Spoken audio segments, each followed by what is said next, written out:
La révolte populiste contre l'Europe de Macron et de Merkel a déjà ses leaders, tous chrétiens. Nous sommes sur le site Boulevard Voltaire et on y va. Alors là, ce sont des photos qui sont issues de la campagne présidentielle de Viktor Orban, qui a été réélu à la tête de la Hongrie, en Europe centrale. Alors d'après la traduction, parce que je ne suis pas bilingue hongrois, ici il y a marqué la famille française et ici il y a marqué la famille hongroise. Ce qui est très très drôle, c'est un humour très fin je trouve.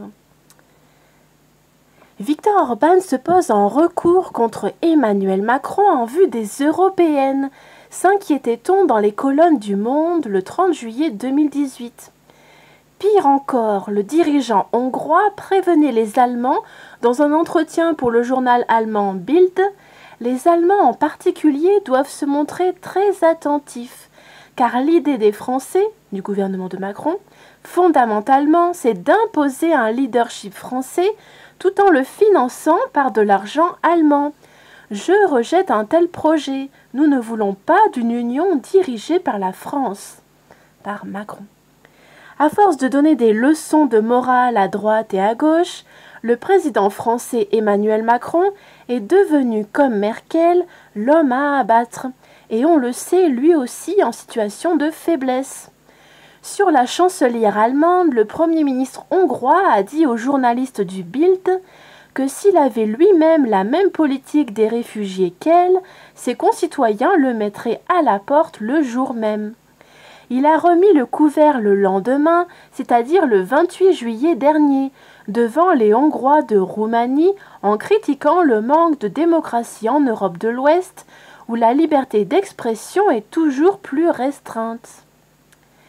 À cette Europe post-68arde, Viktor Orban oppose la nouvelle génération à laquelle Emmanuel Macron n'appartient que par l'âge biologique, mais pas par l'esprit. Je cite, « La génération anticommuniste, chrétiennement engagée, de sensibilité nationale, arrive maintenant dans la politique européenne. Il y a 30 ans, nous croyions encore que l'Europe était notre avenir.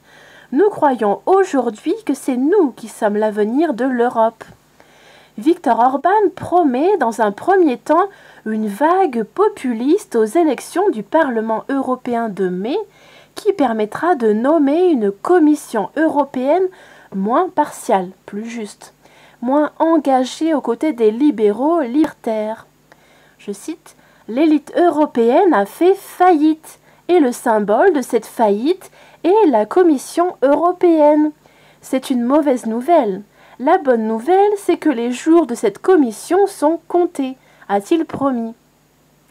Matteo Salvini, catholique pratiquant, comme Viktor Orban et chrétien calviniste pratiquant, a l'ambition de fédérer les populismes en Europe, de créer une ligue des ligues pour répéter ailleurs son succès en Italie. Il adopte les mêmes accents que le Premier ministre hongrois et que les dirigeants polonais quand il dit dans une interview publiée le 28 juillet dernier qu'un pays qui ne fait pas d'enfants est destiné à mourir et que la trop faible natalité en Europe sert d'excuse à la gauche pour importer des immigrants. Et le ministre de la Famille, Lorenzo Fontana, qui appartient aussi à la Ligue de Salvini, en est lui aussi catholique pratiquant, d'annoncer des mesures en faveur de la natalité qui ressemblent fort à ce qui se fait en Pologne catholique et en Hongrie, y compris dans le but de réduire le nombre d'avortements. Fontana souligne d'ailleurs, à l'opposé de ce qui existe depuis peu en France, qu'il est le ministre de la famille et non pas des familles. Son rôle est de promouvoir la famille avec un père, une mère et des enfants. Steve Bannon, l'ancien rédacteur en chef de Breitbart, également catholique pratiquant, censé avoir fortement contribué à la victoire du populiste Donald Trump aux États-Unis, se voit en Soros de droite et a annoncé dans le Daily Beast la création de sa fondation, The Movement, pour contribuer à la révolte populiste à travers tout le continent européen contre l'imposition par les élites sorosiennes d'une société sans frontières, multiculturelle et libérale libertaire. Il expliquait le 20 juillet dernier, je cite, « Je n'avais pas eu cette idée jusqu'à ce que Marine Le Pen m'invite à prendre la parole à Lille au Front National. Je lui ai dit « Que voulez-vous que je dise ?» Et Marine Le Pen lui aurait alors répondu « Tout ce que vous avez à dire, c'est que nous ne sommes pas seuls. » Fin de cet article.